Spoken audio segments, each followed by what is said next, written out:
Assalamualaikum warahmatullahi wabarakatuh. Sebelum ngaji dimulai, kita kirim hadiah Al-Fatihah dulu untuk pengarang kitab Mabadiul Fiqih, yakni Syekh Umar Abdul Jabbar. Semoga dengan hadiah Fatihah nanti dapat membuat kita memperoleh berkah sehingga dimudahkan dalam belajar, khususnya agam Syekh Umar Abdul Jabbar. Sya'ulillahi lahumul fatihah. A'udzu billahi minasyaitonir rajim. Bismillahirrahmanirrahim. Alhamdulillahirabbil alamin arrahmanir rahim maliki yaumiddin. Iyyaka na'budu wa iyyaka nasta'in ihdinas shiratal mustaqim shiratal ladzina an'amta 'alaihim ghairil maghdubi 'alaihim waladdallin. Amin. Pada pertemuan kali ini kita akan belajar kitab Mabadiul Fiqih. Mabadiul Fiqih itu kitab fikih bermadzhab Imam Syafi'i, yang mana di dalamnya dibahas keseharian kita, semisal wudu, terus toharoh dan seterusnya, bab-bab yang kita lakukan setiap hari.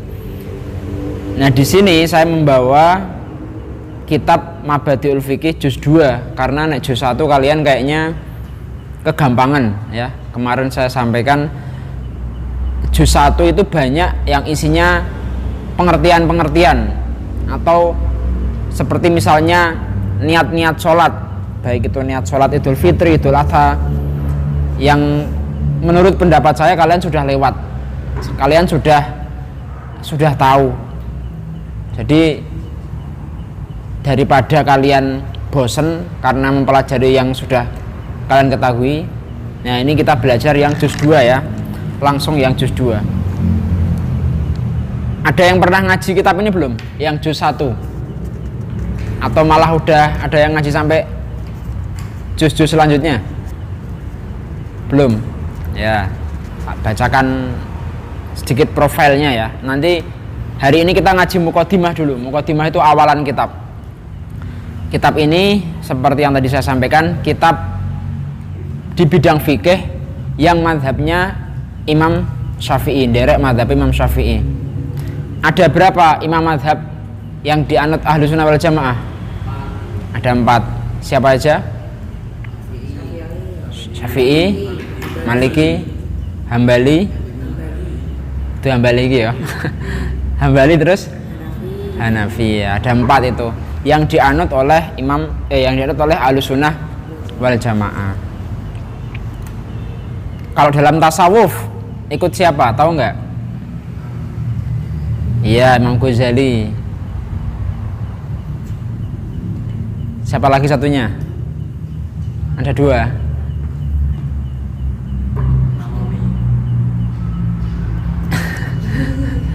Syekh Junaid Al-Baghdadi.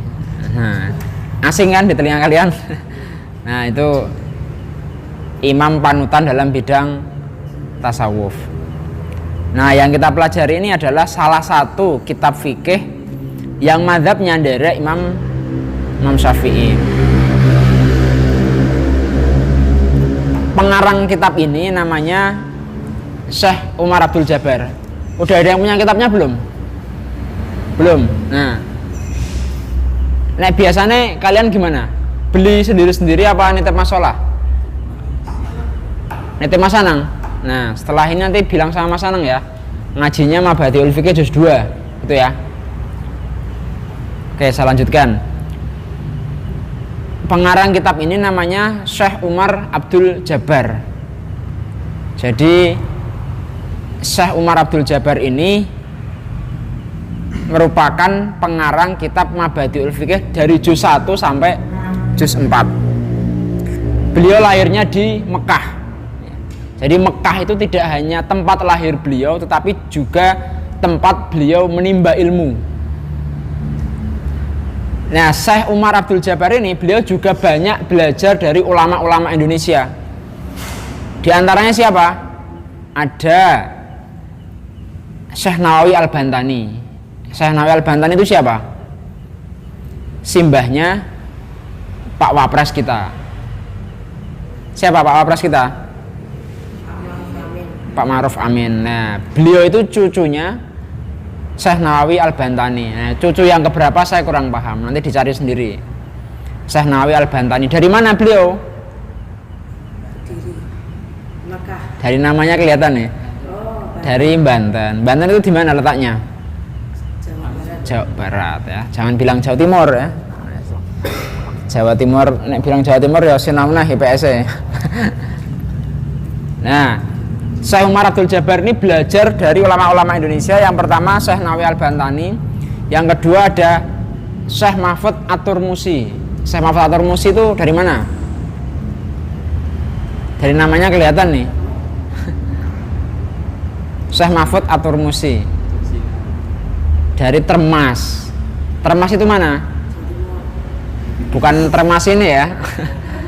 Dari Termas, Jawa Timur. Kemudian yang ketiga guru beliau yang dari Indonesia adalah Syekh Ahmad Al-Khatib Sambas. Dari mana ini? Ya, Sambas itu mana?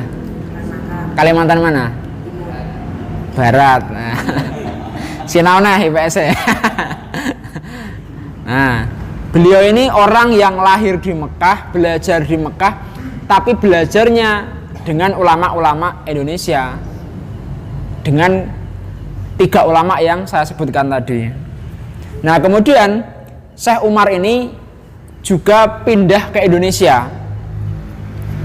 Di Indonesia beliau jadi pengajar dan juga penulis kitab-kitab pesantren di Indonesia. Salah satunya ini, Mabadiul Fiqih dari juz 1 sampai juz 4. Kemudian ada juga kitab yang namanya Khulasoh Nurul Yakin. Sudah belajar belum?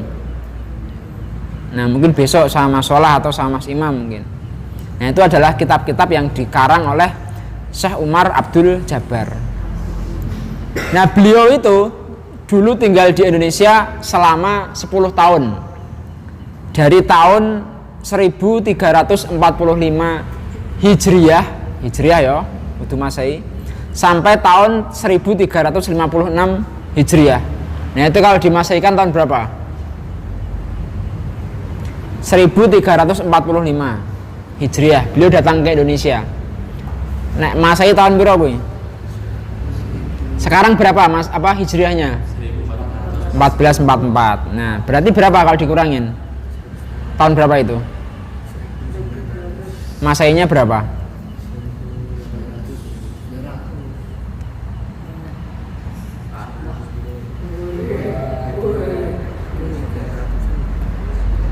Berapa? 1926 sampai 1937. Nah, tahun segitu. Itu Indonesia negaranya masih bernama Hindia Belanda, belum Indonesia. Indonesia jadi negara tahun berapa? Ya, 45. Apal ya ono lagu nih soalnya. Nah, dulu namanya masih Hindia Belanda. Berarti pas beliau datang ke Indonesia, belajar di Indonesia, nama negara ini masih Hindia Belanda. Nah, kemudian tahun 1356 Hijriah itu, nek nasionalnya nek masa ini tanggal berapa tadi? Tahun berapa? 1900. Enggak, pas beliau pulang kok. 37. Nah, beliau kembali ke Mekah. Jadi 10 tahun di Indonesia. Nah, beliau ini adalah seorang profesor yang punya semangat belajar. Jadi kalian jangan pernah menganggap remeh para ulama-ulama atau pengarang-pengarang kitab. Ya, mereka itu bukan orang-orang bodoh, bukan orang-orang udik atau terbelakang. Nah, ini justru Syekh Umar Abdul Jabbar ini adalah seorang profesor. Beliau juga punya perpustakaan dan menjual beberapa buku seperti buku agama, buku sastra. Nah, kalian kalau besok jadi ilmuwan, entah jadi ahli mesin atau ahli arsitektur atau ahli apapun, saran saya juga belajar sastra juga. Sastra itu ya kayak baca novel, baca cerpen, karena sastra itu melembutkan hati. Kita mempelajari nurani. Atau kalau kalian nonton film, ya, film yang baik-baik loh ya. Kalau kalian nonton film seperti misalnya yang sekarang lagi kondang apa, Hati Suhida, nah, yang sekarang lagi diputar di bioskop, atau film-film lainnya. Nah, film itu adalah cara untuk kita belajar tentang emosi, tentang nurani. Nah, itu kalian walaupun besok mempelajari tentang mesin, tentang elektro, arsitek dan seterusnya, juga saran saya tetap kalau bisa baca novel, baca cerpen, nonton film. Biar apa? Biar seimbang. Tidak hanya otak kiri saja, tapi juga otak kanan. Nah, Syekh Umar Abdul Jabbar ini beliau juga politikus. Setelah pulang ke Arab tahun 1937 Masehi ini, beliau di Arab ini juga berkecimpung di politik dan beliau sampai jadi Menteri Pendidikan di Arab Saudi. Oh, sangar toh, lesina nang Indonesia, Bali neng Arab jadi Menteri Pendidikan. Kalau sekarang Menteri Pendidikan siapa? Pak Nadiem Makarim. Yang punya apa? Yang punya Gojek. Jadi kalian kalau ada yang pernah naik Gojek, baik itu sekolah atau makan pesan lewat GoFood, nah itu jasanya Pak Nadiem Makarim. Beliau bisa seperti itu ya karena punya ilmu. Sampean kalau pengen dunia, cara mendapatkannya ya dengan ilmu. Pengen akhirat ya dengan ilmu. Kalau pengen dapat keduanya ya dengan ilmu. Ya. Tidak bisa kalian kok santai-santai terus mengharapkan apa? Tiba-tiba ilmu masuk ke kepala kalian. Itu nggak bisa. Atau dulu itu zaman saya sekolah ada teman-teman yang punya kepercayaan atau mitos, nek pengen nglebokke ilmu, iki carane bukune diobong, pas wis dadi awu dicampur wedange tumbi. Nah, itu tidak akan bisa kalian seperti itu. Ya belajar itu ya seperti ini. Prosesnya harus hari demi hari, harus ada disiplin. Nah, jangan kok belajar main pasar pujian. Oh, wingi-wingi santai-santai, pasar pujian gerusah-gerusuh. Nah, padahal ilmu itu kan masuknya perlahan-lahan, harus hari demi hari. Tidak bisa kok sak buku kandel biuk mlebu ning kepalane sampean, harus hari demi hari. Kayak sampean misalnya ngaji Quran ngene ngapalke. Nah, itu kan tidak bisa sak koran blek mlebu ning sirah kabeh, tetap harus ada prosesnya. Sehari setoran 3 baris, 5 baris, 1 halaman. Nah, butuh proses. Nah, makanya nek pengen donya ya nggo ilmu, pengen akhirat ya nggo ilmu, pengen loro-lorone ya nggo ilmu. Makanya kewajiban belajar itu minal mahdi ilal lalahdi. Jadi tetap terus belajar walau usia berapapun. Nah, lanjut.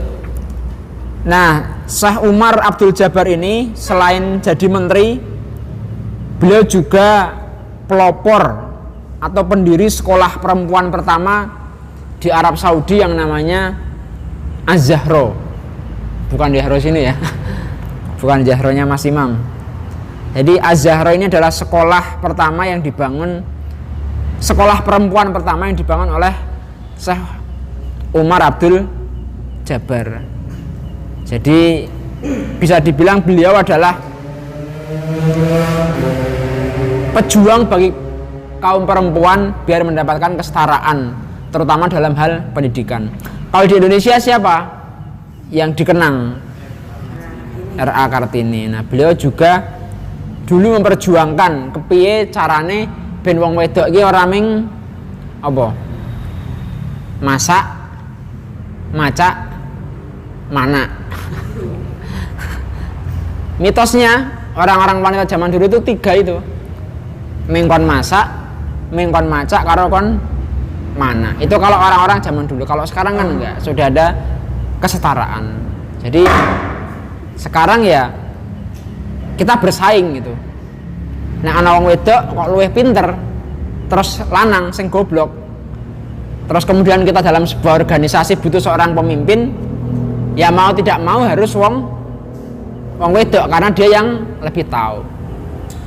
Kecuali jadi imam sholat itu nggak bisa. imam sholat itu harus laki-laki. Ana wong wedok apal Quran karo Hambali misal ke apal juz amma pas sholat itu tidak bisa kok sing wedok aku sing imam mas, wong aku sing apal Quran, itu tidak bisa, harus Hambali yang walaupun dia hafal juz amma. Nah, jadi imam sholat itu harus laki-laki.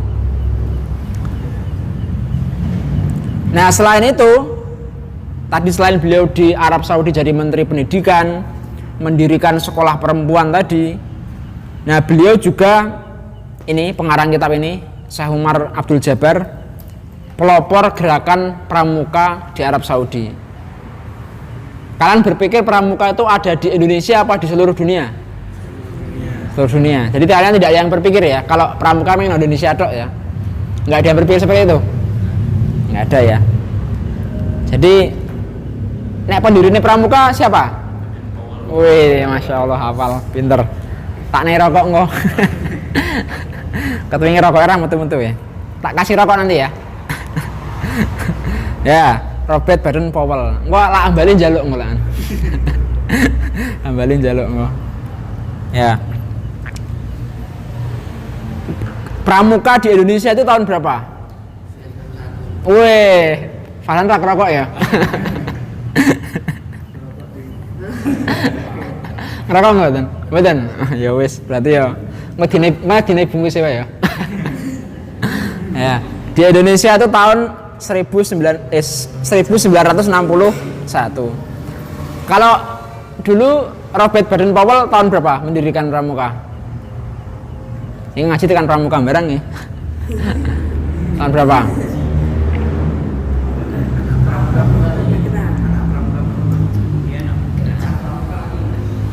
Siapa di sini yang anak pramuka?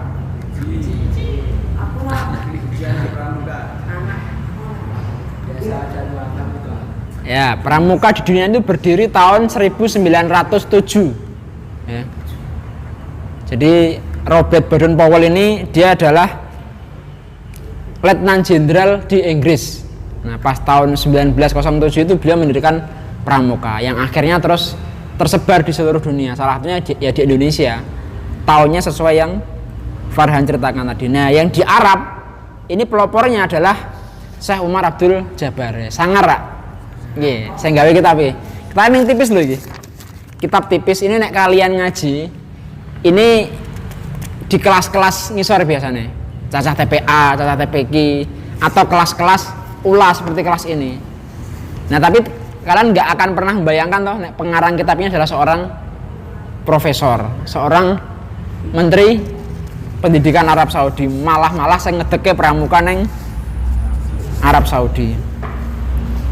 Nah kemudian beliau wafat tahun 1391 Hijriah. Nah, nek masa ini piro nggih? Tahun 1971. Wong tuane sampean lahir tahun berapa? Berapa? 82. Oh, berarti masih apa? Sepuh iki lah sedo iki. Yang lahir tahun 70-an enggak ada orang tuanya? Enggak ada. Berapa? 70. Oh ya, berarti undi ada ya. Nah, kemudian Syekh Umar Abdul Jabbar ini dimakamkan di Janatul Ma'la di Mekah. Nah, ini pentingnya saya menyampaikan biografi pengarang kitab biar apa? Biar kalian ada antusiasme ya. Karena selama ini jarang nek awak dhewe ngaji kitab ya wis, sing penting ngaji isine tanpa membahas biografi atau silsilah pengarang kitabnya. Nah dengan seperti ini kita jadi tahu, oh kitab ini jebule kitab sing sangar, wong sing ngarang ya wong sangar. Nah hari ini kita ngaji mukadimah dulu ya. Mukadimah, besok baru kita masuk ke bab pertama. Mukadimah itu ya pengantar atau pengenalan. Bismillahirrahmanirrahim. Bismillahi kelawan keluhurane Allah Ar-Rahmani kang maha welas Ar-Rahimi kang lan maha asih. Alhamdu utawi sakabehane puji iku lillahi namung kagungane Gusti Allah alladzi kang nuduhake sapa alladzi kang nuduhake sapa alladzi ing ingsun alladzi hadana kang nuduhake sapa alladzi ing ingsun lihadza marang iki karangan wa makunna lan ora ana sapa ingsun iku linah tadiyah yen to oleh pituduh sapa ingsun laula an hada Allah lamun ora nuduhake ing ingsun sapa Allah iku kang maha maujud. Nah, pada pengantar kitab ini Syekh Umar Abdul Jabbar mengatakan bahwa dengan menyebut nama Allah yang maha pengasih lagi maha penyayang, yang pertama beliau memuji Allah, kemudian yang kedua segala puji bagi Kanjeng Nabi Muhammad SAW. Belum yang setelahnya nanti. Yang pertama beliau memuji kepada Allah dulu, beliau juga mengakui bahwa Allah lah yang memberi petunjuk kepadanya sehingga beliau dapat menyusun kitab ini.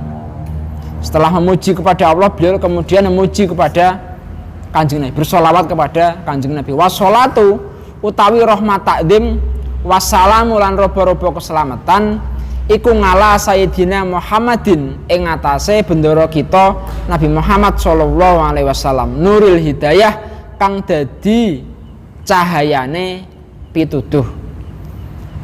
Kemudian beliau mengucapkan sholawat dan salam semoga senantiasa tercurahkan kepada baginda kita semua Nabi Muhammad sallallahu alaihi wasallam wa ngala alihi dan keluarga beliau wa sahbihi lan sahabat beliau binujumir rosadi kang dadi lintange pituduh.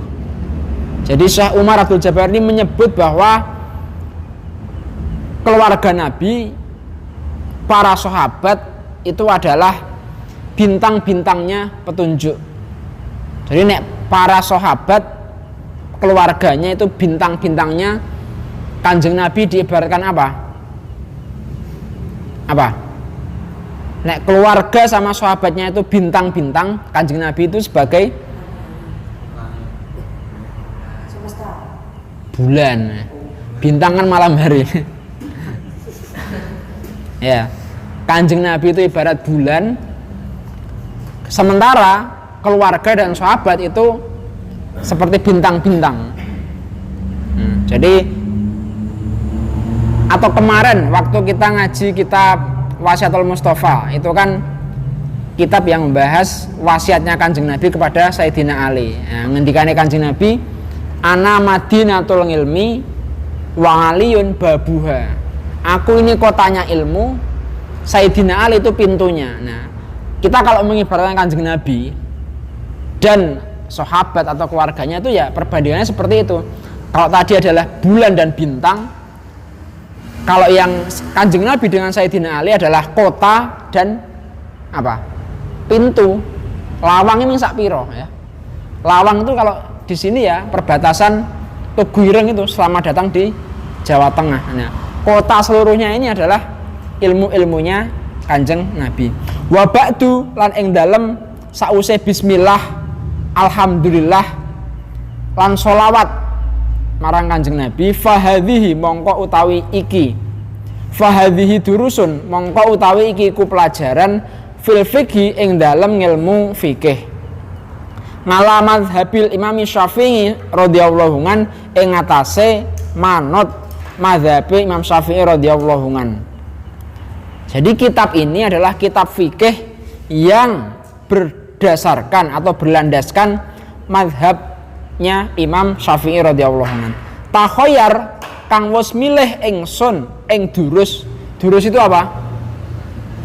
Pelajaran. Litalamidil madarisi, tumrap para murid pira-pira madrasah. Wal manga hidi lan pira-pira pondok al islamiyati kang bangsa Islam di Indonesia ana ing negara Indonesia. Oh, disebut Indonesia. Jadi di sini Syekh Umar Abdul Jabbar menyampaikan bahwa kitab ini untuk para murid di beberapa sekolah maupun pondok pesantren di Indonesia. Wa jangal tuha lan dadekake sapa ingsun ing durus tu pelajaran tadi fi arba'ati ajza'a ing dalem papat pira-pira juz. Nah, Syekh Umar Abdul Jabbar menyusun kitab ini ke dalam 4 juz.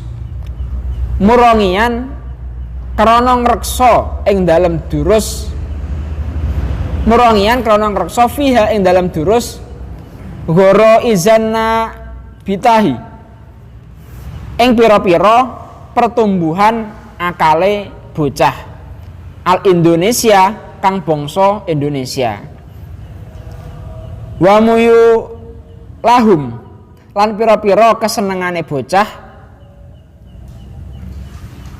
wa atwara lan pira-pira qadar mampune pira-pira wa atwara ngukulihim lan pira-pira qadar mampune pira-pira akale bocah. Jadi alasan mengapa Syekh Umar Abdul Jabbar menyusun kitab ini ke dalam 4 juz adalah karena menyesuaikan dengan pertumbuhan atau fase akal atau nalar santri-santri atau siswa-siswa sekolah di Indonesia. Makanya kita tuh kan kalau ngaji berjenjang, tidak mungkin kok kita misalnya ngaji kitab tasawuf langsung ngaji kitab Ihya Ulumuddin atau ngaji kitab Al-Hikam yang karya Ibnu Athaillah Sakandari itu. Nah, tidak mungkin. Jadi kita kalau ngaji itu ya berurut. Nek tasawuf ya seko kitab Akhlakul Banin. Sini Akhlakul Banin ngaji kan sama Mas Mat ya. Nah, atau kalau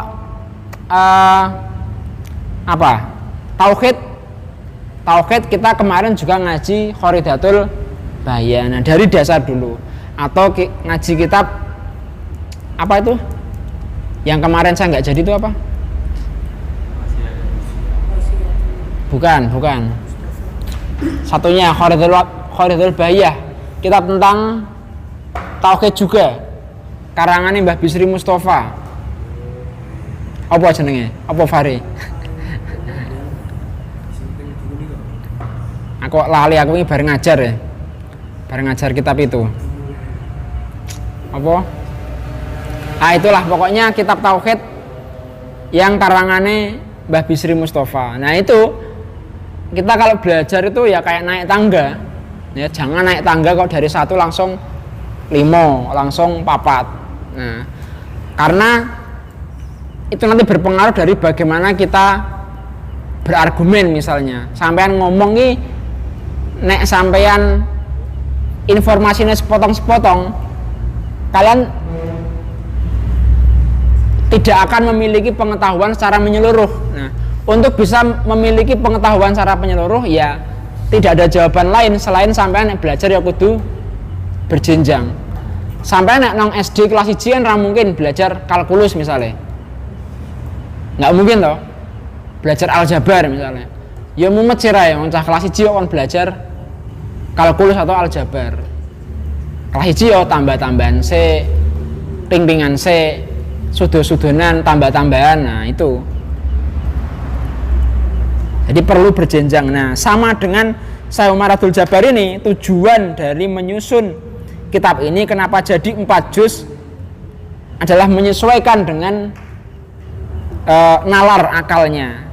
Makanya tadi saya bilang kalau untuk seusia kalian kayaknya tidak perlu untuk belajar yang juz 1. Nah, juz 1 itu ya biasanya anak-anak TPQ, anak-anak TPA. Anak-anak TPA kan nggak tahu bagaimana niat sholat Idul Fitri misalnya, atau niat puasa Ramadan. Itu kan mereka banyak yang tidak tahu. Nah, sampean di sini tahu nggak niat puasa Ramadan? Tahu kan? Nah, sampean tak warai kui. Nah, nanti saya kuatir nek aku darani ngelecehke sampean. Wah, aku meng diwarai kitab ngene ngelecehke aku. Nah, makanya tak carikan yang juz 2 yang rodok naik level sidik. Nggih, selanjutnya as'alu nyuwun sapa ingsun Allah ing Allah taala apa ayu hakika arep yen to nyatakake sapa Allah ma ing barang aratu kang karep sapa ingsun ing ma in uridu ora karep sapa ingsun ilal islaha kejaba gawe bagus ma selagine mampu sapa ingsun mas tatok tu selagine mampu sapa ingsun wama lan ora ana wama taufiki lan ora ana utahe pertolongan ingsun illa billahi kejaba iku kelawan Allah ngalaihi ngatasi Allah tawakal tu pasrah sapa ingsun wa ilaihi lan marang Allah unibu bali sapa ingsun. Nah, menurut Syekh Umar Abdul Jabbar, beliau dalam menyusun kitab ini tidak ada keinginan atau tujuan apapun selain hanya ingin berbuat kebaikan sesuai yang beliau bisa. Dan beliau juga mengakui bahwa tidak ada yang bisa menolong saya kecuali Allah Subhanahu wa taala.